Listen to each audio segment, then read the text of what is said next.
All right, so that was a few days ago, and I recorded a thing about the ethics of AI, generative AI, as it pertains to music. Well, I guess just generative AI in general. But it was a little bit inconcise, and so I wanted to try to make that a little bit narrow the scope on that and get my thoughts together a little bit more in an organized way. So I'm going to start by saying one of the more important things to me is a point that this YouTuber Sam Does Arts makes in a video that I'm gonna bring up here. Where basically the title of this video is "Artist Bullied Off X Twitter for Using AI Art," and in this video, I recommend that you go check it out. In this video, he talks about this artist who asked for some critique online, and these internet sleuths that get on and scrutinize his work, with such detail, essentially looking for evidence that it is AI generated, right? And he sort of uses his artist's eye to kind of dispute the analysis that has been kind of put out there. And he's kind of like saying, well, yeah, there's some kind of weird things, here and there in this picture, but he would not consider them to be artifacts of AI, of the use of generative AI to make an image.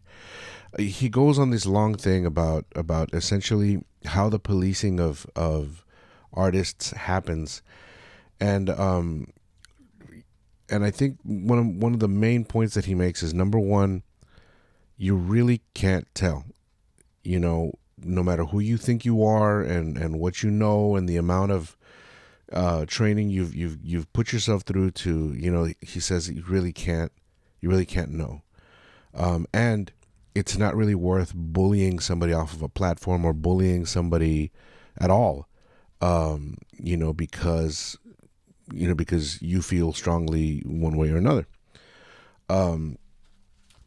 because if you're wrong, you're really hurting people, and there's and again, I agree. I think there's nuance to that. I'm not against. I'm not saying that I'm a proponent for the use of AI. I'm saying I'm against bullying, and I see that a lot. I have seen that, and I'm not going to throw any of my friends under the bus, but I've seen that with some of my artist friends, some of my musician friends, who went through some really, really difficult times because what happened was they used some art. They got a reputable artist. That artist, used got some help.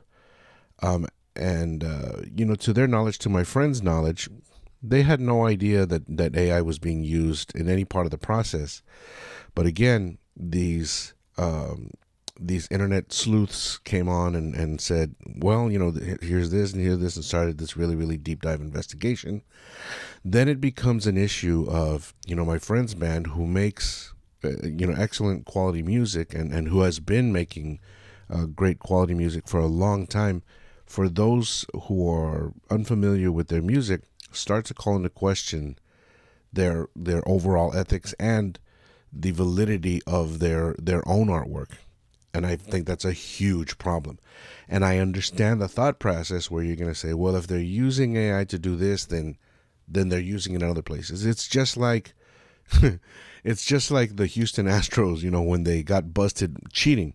Anytime you bust them, it's like, well, this isn't the first time, it's just the first time you got caught, kind of thing, And I am total agreement with that sentiment, but I think this is a little bit different because there are really no laws that pertains to this. It's forming, right? And so all there is right now is public opinion, and that impacts people. And I have seen the unfairness of this. And while I wouldn't use AI in my own work, I also mind my own business when it comes to other people. I've got bigger fish to fry. Okay, so I recommend you check this out. Sam Does Arts makes a good point here, and I think it's something that we all need to think about. So now I'm going to move on to something that's a lot more gray area, and something that I know I'm going to get a lot of backlash for. But I want you to hear me out, please. about a year ago, a little over a year ago, this guy named Rick Beato, he's got a YouTube channel, and he's an absolutely brilliant producer. He's very well known in the record industry. He's a brilliant theorist, music theorist. He's a very complete musician and music enthusiast. He does great interviews. He's a giant, especially on YouTube. And he did a video a little over a year ago, bring that up, called "Will These New AI Tools Make Songwriters Irrelevant in 2025?" And he does some analysis, right? He listens to some of the, and I think that what he's saying is he's listening to these musical examples of AI artists through the lens of being the average consumer. And so I think he's kind of saying, and he doesn't explicitly say this, but I know, I've seen so many of Rick videos, I know his brilliance. And so I know he can tell the difference. But in it, he's essentially saying, like, I can barely tell the difference, or I can't, right? I know he can.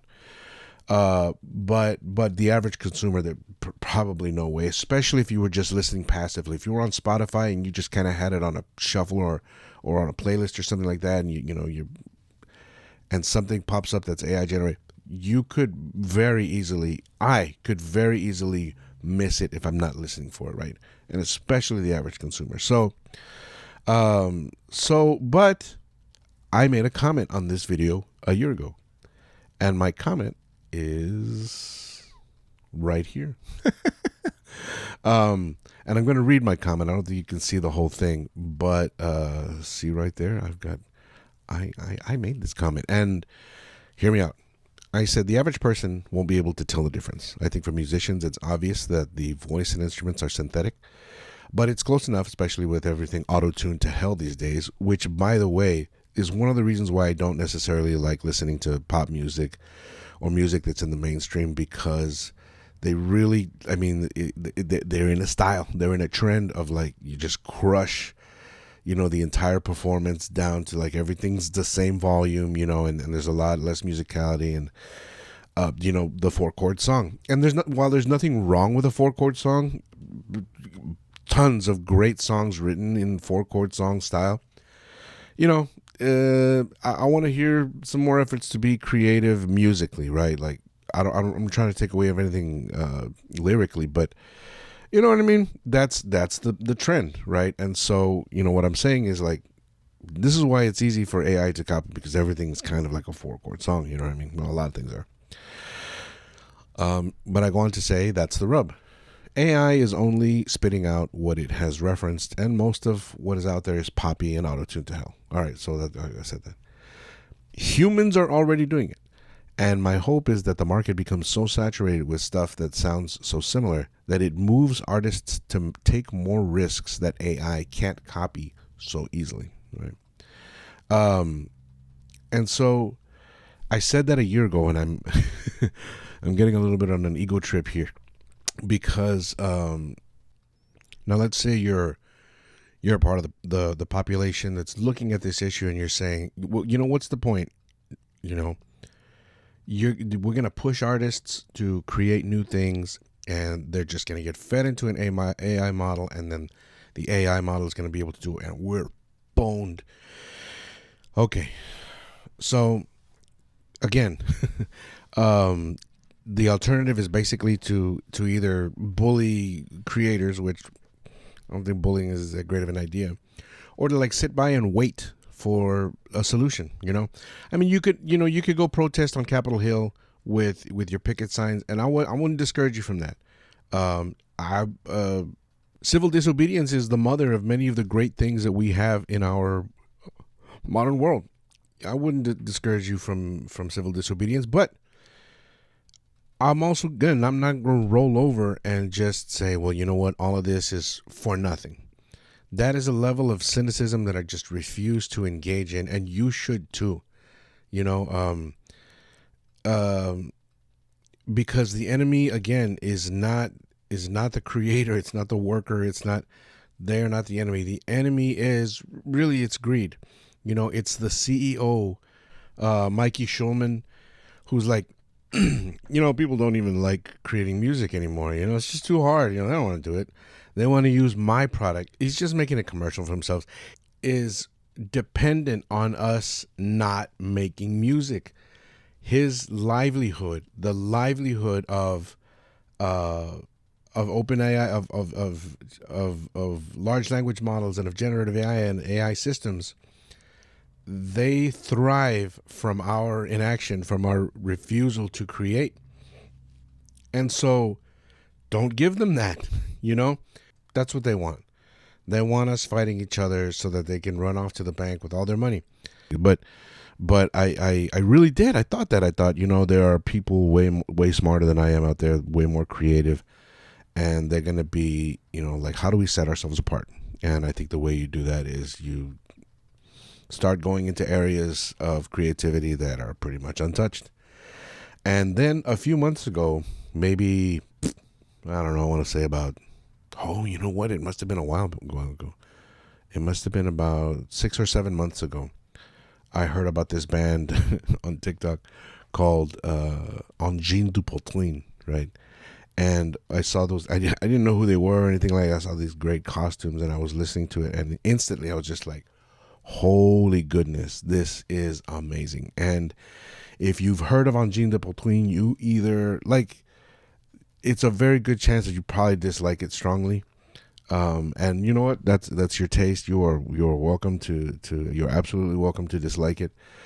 I think it's one of the most amazing things I've ever seen. And I'm gonna pull it up. I'm gonna play it a little bit, and then we're gonna talk about a tiny bit of analysis.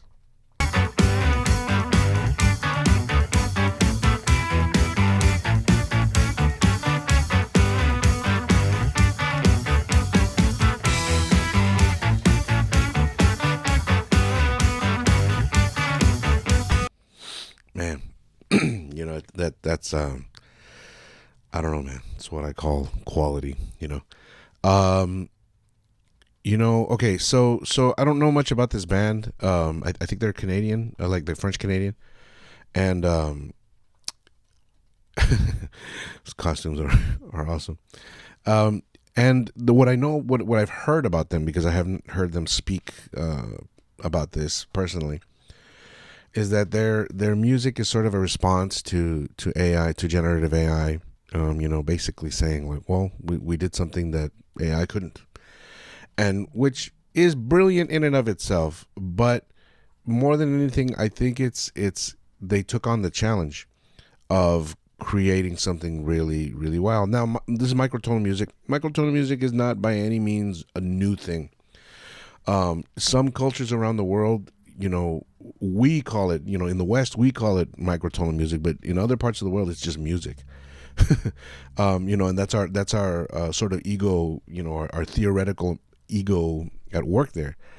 So microtonal music isn't new necessarily, but the combination of these elements, none of this, there are very few new things, right? The only new thing is the combination of the elements in this sort of balanced package. They're sort of minimalist. They're using microtonalism. They're using funk and rock, and so there's all these elements coming together. And the thing is, Rick Beato calls it math rock. I'm not sure. I've always thought of math rock as being music for the sake of, like, microtonalism or odd tonality and odd meter for the sake of odd meter and odd tonality, with little regard for emotional expression. Unless you're, and I'm not trying to insult anybody, but I mean, unless you're an accountant and you really want to get these numbers out of your head in a musical way, you know what I mean? But this actually feels good to me. Like, it actually has a feel and a vibe, and it's like, oh, this is a new thing, and I think that, so it's happening, right?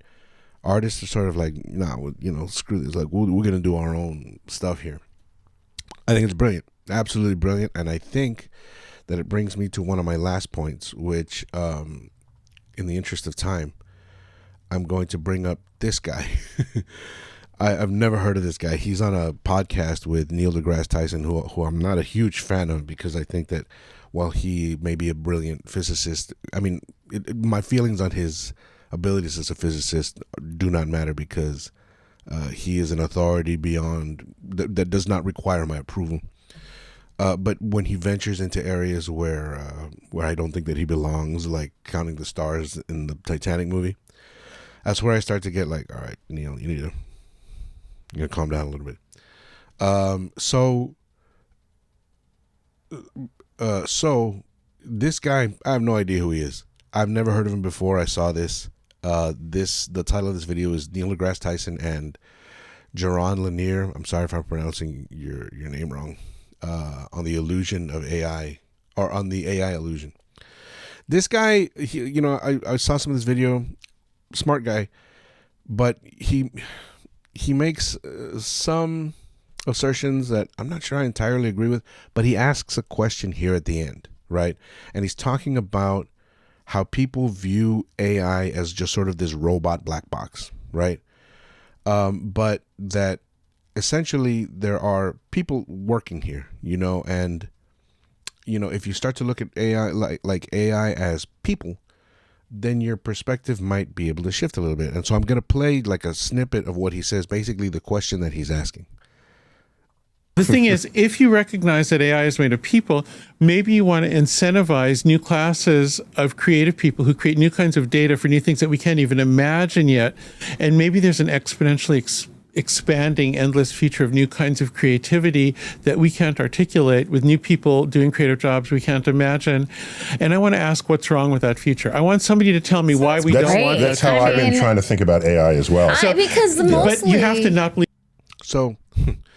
So that his question is, what is wrong with a future where new kinds of creativity are encouraged? Now I'm gonna dial that back a little bit, because I think that's a difficult question to answer, because if you don't make assumptions about that future, right? If you don't make any assumptions, then if you just say, what is wrong with a future where new types of creativity are encouraged? There's nothing wrong with that future. Now, if you make other assumptions, if you say, if that future comes at the cost of everyone's livelihood, at the cost of, water sources being completely evaporated into the sky and entire communities suffering as a result, well, that's a different argument, right? And I don't think that it's okay. Like, I don't think that I want a future. I want any kind of future where people suffer, right? Like, that's my personal thing, right? But I do think, and this is so now I'm kind of dialing it all back. I'm bringing it all back, and I'm saying the way it, so VGM Mariachi, AI VGM Mariachi. Do I care? How do I feel? Do I feel threatened? No, I don't. And why? Because if there is a war to be fought against AI, I don't think that war can be won by bullying individual creators. I think that it is a difficult war to win, but continuing to create and continuing to do the same thing. And I think it's a very difficult war to win legislatively, right? Those type of victories sort of require people to do nothing, right? And that is to sit around and wait for some higher power, some authority to step in and make this right. And I am an activist in every sense of the word, and I would love if some higher authority would step in and make a lot of things right. But waiting for that outcome has historically had a negative outcome. You have to fight the battle. You have to fight a battle. So how, in my opinion, do we win this battle? I don't think we win it in the courts, because the courts are not going to just be on your side. I don't think you win it by bullying, because you're attacking like the lowest of the low. And if you're going to attack the lowest low, I would ask, I would say, you got to be consistent. Are you attacking the Amazon worker? Are you attacking the Walmart worker? Do you see? And those are absurd, things that I'm saying. But do you see how absurd it is? So how do you win that war? And I think that war is won by continuing to be creative and try to challenge yourself to be creative in new ways, kind of like the way this guy is saying. And I personally feel like I will not be deterred. You know, my fortunes have risen and fallen over 20 years. It is the nature of the artist for your fortunes to rise and fall, and mostly fall. And you have to fight that battle also. It is not an easy thing to be an artist, and you will face, we face these difficulties our entire lives. And what's really insane to me is that they will insist. We've heard Jeff Bezos kind of recently say, you know, I can't believe all these people are complaining about not having any water when AI could solve their problem, solve the water problem, you know, forever. We could solve all the problems with AI, and these people are complaining about survival. And what's really crazy to me about that is that there, you know, AI maybe could solve that problem for sure. Let's give him that. But there is something else that could solve that problem. And it's a really, really, really easy way to solve that problem, or a lot of problems. And that solution is to throw money at it. Jeff Bezos could throw money at like Corpus Christi, Texas right now. They've got no water. You throw a bunch of money at that problem, you can fix that problem. You know, it'll cost a lot, but you can fix that problem. And but Jeff Bezos and these CEOs, they won't throw money at those problems, right? And the economist would say, well, this is not really a viable business plan to just throw money at something and hope that the problem gets solved. Okay, but then why throw money at data centers hoping that the problem gets solved? And it's because it's self-serving, right? They don't care about solving the water problem. They care about being the first man on the moon. They care about having the first model that's going to be the one that gets government contracts, basically. You know, and it's just this self-serving thing. So the hypocrisy is unbelievable to me. You know, that they could sit here and stare us dead in the face and say, AI can solve these problems. You guys, with all of your wealth that you will never spend in a million lifetimes, could solve a lot of problems, a lot of humanitarian problems. They could be Bruce Wayne's. They could be Batman. They won't. You know, and so us rolling over and dying, that they thrive on that. I'm not going to do it. I am not going to do it.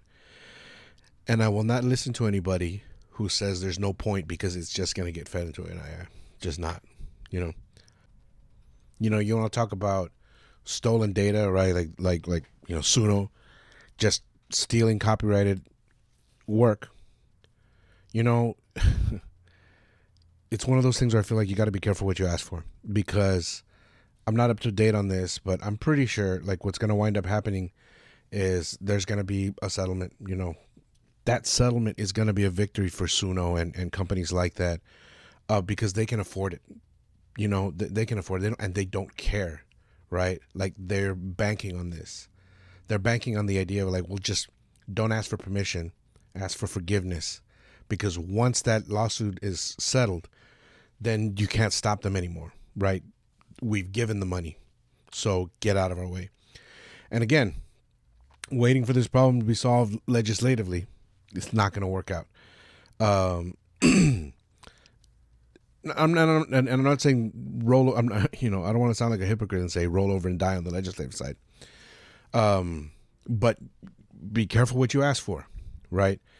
And that's why I say the best way to fight this is, you know, again, civil disobedience is a good way, but continuing to create, maybe, just maybe, this could lead to some creative solutions for how music is streamed. We could actually solve other problems. You know, we could solve the problem of Spotify taking money from artists. I mean, they pay fractions of a fraction of a penny, you know, for their service. That's a problem.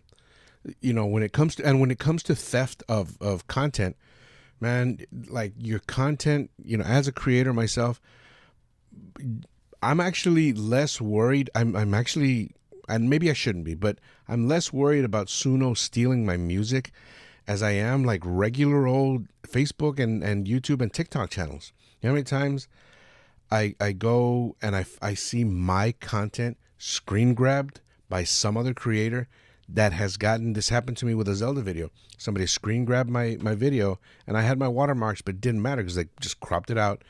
And they gained a massive following off that video. They had something maybe around 10,000 followers. And at the end of that run, they had, I think, around 50,000 followers. And I know it was from that video. They steal stuff too. And I called them out. I asked for a boycott, and try to make a big deal of it. The damage was done. And so, again, I could spend my time fighting that battle or fighting that war, but I need to make stuff. You know what I mean? I need to make stuff. And so, so my call to action, I think, for people is, to think about, if you have strong opinions about AI, that you point that ire in the right direction with the right weapons. I would ask that you disengage from bullying artists, even if they're AI artists, and even if you disagree with their use of AI. Don't engage with their art. Don't buy their art, or don't, you know what I mean? Don't promote them. Don't mention their names. Support the people who are making the good stuff, who are making, and especially support. This is very self-serving now that I think about it. But you don't have to support me. I appreciate it, but I am not asking for your support in this call to action.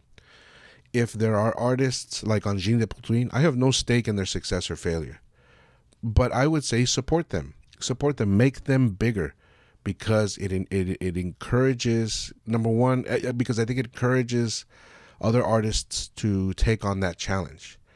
And I would also encourage you, if you are an artist, to similarly take on that challenge. I am coming from a place of privilege in the sense that I work in a very, very niche genre. I make video game mariachi, and like I said at the beginning, there are maybe, I know Angel Ortiz y su mariachi, go look him up, fantastic arranger and performer. He's making all kinds of mariachi stuff. He's doing non-traditional, just like we do. He's doing it very well. I admire his work greatly, and I would encourage him. I would say, hey, keep doing that. It's us, it's him. There's maybe a handful of others that I could maybe think of off the top of my head. Mariachi Moya in the past, they're very traditional mariachi, but they've had experience doing that. But man, you're talking about a very, very short list. And so my area of work is not so saturated with data to draw upon, and so I'm a lot safer than the average creator probably, and that's a privilege, right? And I acknowledge that, but again, so to the average consumer, keep supporting great artists, keep pushing their content, right? Because the algorithms, they're strange, and I've heard Veritasium talk about this. Like we tend to look at the algorithm as this sort of like overlord that controls the that it controls the media that we consume, and I guess in a way it is, but the thing about the algorithm is that it is a slave to us. Right? Because it wants our engagement so badly that it'll change. It will change itself if we force that change. It's a robot, right? And so be part of that, I would say, if you're the average consumer. And if you're an artist, push yourself. Keep pushing yourself hard. Make new stuff. Take risks. We create, if you create for the sake of creating, you're creating for the right reason. I don't think artists should create for the sake of fame and fortune. Now, if you if you achieve fame and fortune, and if you really love what you do, and if what you do is honest, more power to you, right? But keep your work honest, and I would invite discussion below as another call to action. And Happy New Year.